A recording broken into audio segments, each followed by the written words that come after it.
Presidenti Amerikan Donald Trump emëroi Kevin Warsh për të pasuar Jerome Powell në krye të Rezervës Federale, duke i dhënë fund një odiseje të zgjatur që ka trazuar Bankën Qendrore.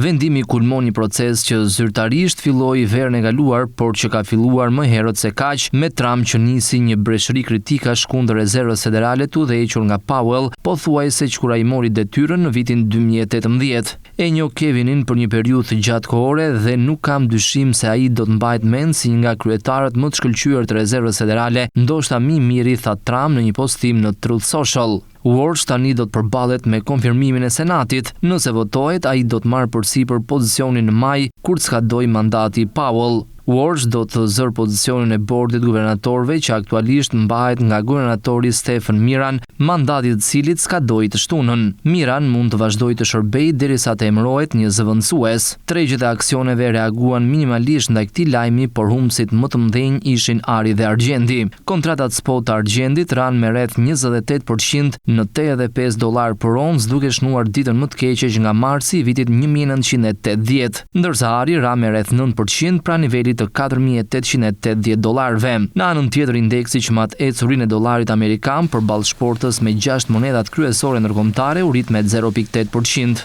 Që nga konfirmimi i Powell në vitin 2018 në mandatin e parë të Trump, presidenti ka ushtruar vazhdimisht presion ndaj politik bërësve për të ulur normat e interesit në mënyrë agresive.